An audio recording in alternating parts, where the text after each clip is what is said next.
Hello guys, pag-usapan lang natin ang cat din. Paasa lang daw ayon sa mga netizens. Ang sakit nga naman guys, no? Isipin na talagang paasa lang daw ang cat din ayon sa mga netizens. Dahil binabatikos ngayon guys, sina Catherine Bernardo at Alden Richard na sinasabihan paasa lang sila.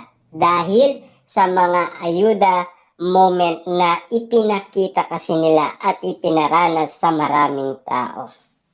Kayo ba guys, no? Ano ba ang napapansin ninyo sa mga kumakalat ngayon, chismis at isyu sa social media na pinag-uusapan at pinagkakaguluhan at pinagpipestaan ng karamihan? Lalong-lalo na guys, no? Ang tungkol nga naman kasi sa cat din ay unti-unti nga naman kasing bumabagsak dahil pinapabagsak ng karamihan, lalong-lalo na kasi guys, ang pinag-uusapan ngayon ay ang Katniel. Matunog nga naman kasi guys ang Katniel ngayon, lalong-lalo na kasi guys, siyempre ayaw naman nating makinig nga naman kasi sa mga fake news, kaso nga lang kasi guys, siyempre kung may patunay at may mga resibo nga naman kasing magpapatunay na talagang legit na legit tayong maniniwala sa kanilang mga sinasabi. Siyempre guys, alam naman natin, no? Lahat ng mga nasilayan kasi nila na pinaniwalaan nila, yun kasi guys kung bakit sila nagagalit at kung bakit nga naman nila nasasabi kina Catherine Bernardo at Alden Richard na paasa lang sila. Dahil marami nga naman kasi guys ang kinilig. Marami nga naman kasi guys ang nabaliw sa mga ginagawa ni na Alden Richard at Catherine Bernardo na hindi mo talaga malilimutan. Yung sweetness nila, yung lambing nila, yun kasi guys ang inahabol noon ng karamihan. Lalong-lalo na guys ang mga Dilulo fans. Konti na lang guys talagang iisipin na natin na aamin na sina Catherine Bernardo at Alden Richard. Yan kasi guys ang nasa isipan ng iba. Kaso nga lang guys, sa iba hindi malinaw nga naman kasi ang mga issue at intriga. At lalong-lalo na kasi guys, siyempre maraming naniniwala na nagkabalikan na ang Katniel. Kasi doon pa lang guys, durog na ang mga puso ng iba. Dati ay ang Katniel fans ang durog na durog ang kanilang mga puso dahil sa kanilang nasilayan at napanood ang movie na Hello Love Again, na nakita nila na nakipag-kissing scene at dead scene si Catherine Bernardo kay Alden Richard. Siyempre, hindi daw yan ginawa ni Catherine Bernardo kay Daniel Padilla.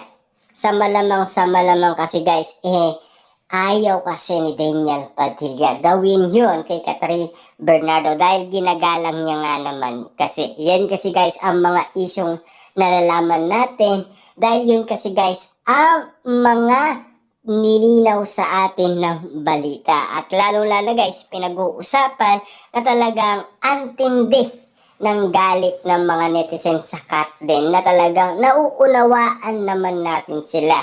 Dahil sa kanilang galit nga naman kasi na dahil paasa daw ang cat din. Para sa atin naman kasi guys, no, napakatindi at napakainit noon ng kaganapan sa cat din. Lalong-lalo na kasi guys sa mga kilos nila at galawan nila. Unti-unti nga naman kasi guys nadudula sina Catherine Bernardo at Alden Richard. Kaso nga lang guys, kahit na anong dulas nila, iisipin mo pa rin na yung level na yun guys, papunta na doon sa pag-amin ni na Catherine Bernardo at Alden Richard. Kaso nga lang guys, no, wala talaga kwenta ngayon, panahon na ito. Oras talaga ng Katniel ngayon.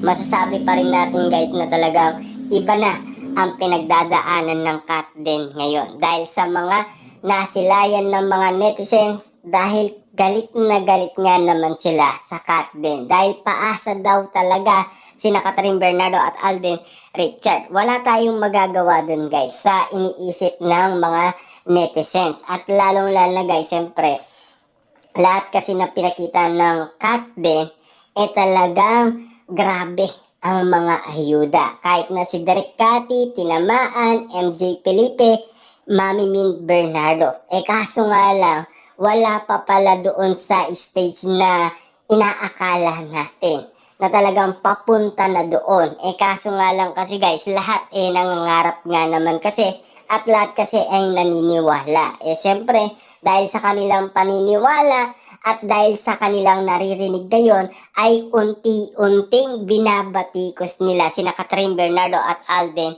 Richard. Pero ang tanging pag-asa na lang natin, yung masisilayan natin muli sina Catherine Bernardo at Alden Richard sa darating na March 21, 2025 sa kanilang pagrampa na sana nga naman kasi guys sabay silang rarampa.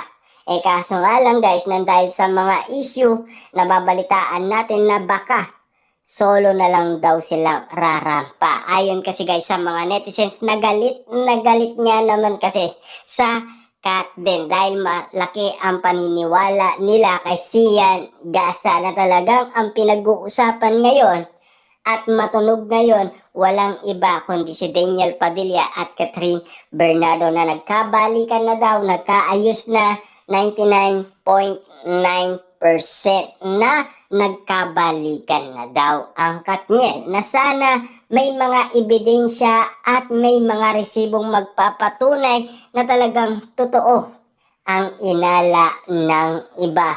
Sa inala umano ni Sian Gasa na pwede niya pang ipakita sa atin ang katotohanan na sana totoo nga ang kanyang sinasabi. Para nga naman kasi guys, patunayan niya kay Mami Min Bernardo na hindi siya nagjo-joke at hindi siya fake news. Para malaman ng lahat na ang kanyang sinisigaw at ang kanyang iniingay sa social media ay makatotohanan nga naman kasi. Na dapat nating malaman na totoo lahat ng kanyang sinisigaw sa social media na ayaw naman guys paniniwalaan ng mga pambansang marites tulad ni Christopher Min Ogie Diaz, lalong-lalo na guys ang balita dahil sa collaboration project lang naman kasi. Baka ang nakita ni Sian Gasa ay ang collaboration project ng Katniel na dahil pinag-uusapan nga naman kasi na baka nakita niya lang close na ngayon si Catherine Bernardo na talagang ang inala niya ay magjowa na ulit.